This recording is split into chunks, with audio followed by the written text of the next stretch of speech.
इस वीडियो ने रूस की सरकार, जनता और सेना सबको हिलाकर रख दिया है। जी हां, ये वीडियो निकलकर सामने आई है रूस के कुर्स्क राज्य से। जी हां, रूस का वही राज्य जहां पर पिछले 1.5 हफ्तों से यूक्रेन की सेना घुसी हुई है और रोज 1 किलोमीटर रूस की जमीन पर कब्जा करते जा रही है। और अब तक लेटेस्ट अपडेट ये है कि 1300 से लेकर 1400 स्क्वायर किलोमीटर का एरिया यूक्रेन की सेना कैप्चर कर चुकी है। लेकिन सबसे हैरानी की बात कि अभी तक इस पूरे कब्जे में यूक्रेन की सेना ने सिर्फ और सिर्फ अपने सैनिकों का इस्तेमाल किया था। लेकिन अब यूक्रेन की सेना रूस की जमीन कब्जा कर रूस के अंदर ही इस तरीके से रॉकेट लॉन्चर और मिसाइलों से हमला करते हुए इनके तमाम इंफ्रास्ट्रक्चर को तहस नहस कर रही है। और जो वीडियो मैंने आपको अभी दिखाई ये थी रूस के कुर्स्क ब्रिज की, जो कि रूस के इस राज्य का सबसे महत्वपूर्ण और सबसे बड़ा पुल था।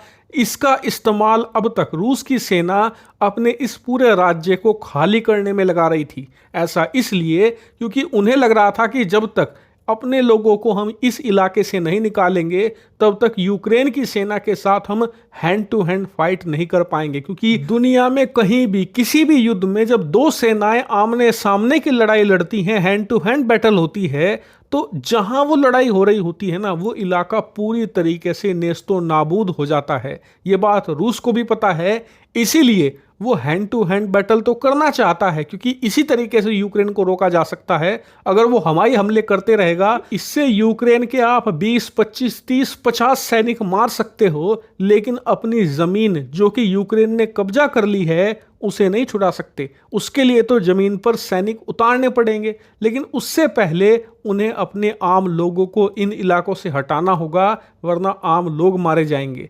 इसी बात का पता यूक्रेन को भी है। इसीलिए यूक्रेन ने क्या किया है कि जिन इलाकों पर वो कब्जा करने जाते हैं अब रूस के, पहले उन इलाकों के जितने भी पुल होते हैं उन्हें तोड़ देते हैं। इससे होता यह है कि रूस के सैनिक जो बहुत ही जल्दी किसी गांव या कस्बे को खाली करा सकते थे, उसे खाली करवाने में अब उन्हें लग रहा है 3 से लेकर 4 गुना का वक्त। क्योंकि इसके लिए अब इन्हें टेम्पररी पुल बनाना पड़ता है किसी भी नदी, किसी भी झील पर।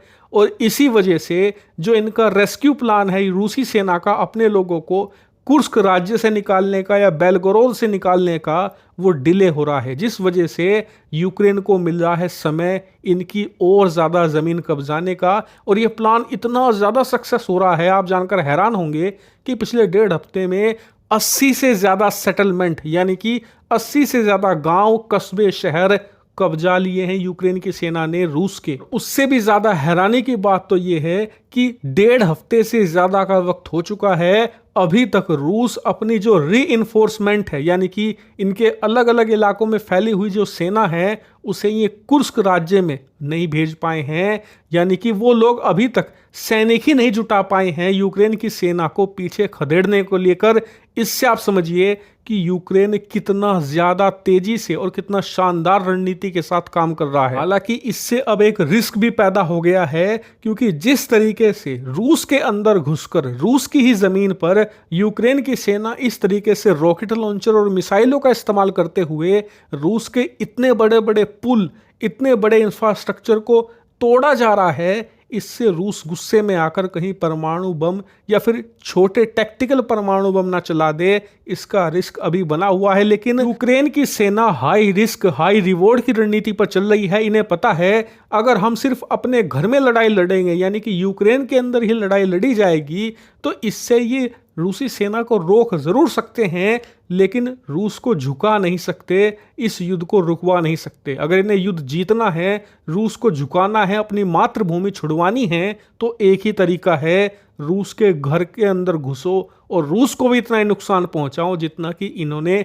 पिछले 2.5 साल में यूक्रेन को पहुंचाया है। इनकी उतनी ही जमीन कब्जाओ जितनी इन्होंने हमारी कब्जाई है, तभी ये पूरा यूक्रेन वापस देंगे। लेकिन अब तो यूक्रेन को ये भी एहसास होने लगा है कि अगर थोड़ी जमीन इन्होंने और कब्जा ली और किसी तरीके से मॉस्को के करीब पहुंच गए ना, उसके बाद तो व्लादिमीर पुतिन को पिछले 2.5 सालों में जो भी जमीन इन्होंने यूक्रेन की कब्जाई है वो तो छोड़नी पड़ेगी। लेकिन उससे पहले 10 साल पहले जब 2014 में रूस ने हमला करके यूक्रेन का क्राइमिया राज्य छीना था, वो भी वापस करना पड़ जाएगा। और इसकी संभावनाएं अब प्रबल होती जा रही हैं, क्योंकि देखिए, चाहे आप माने या ना माने, रूस की सेना इस समय बिल्कुल क्लूलेस है।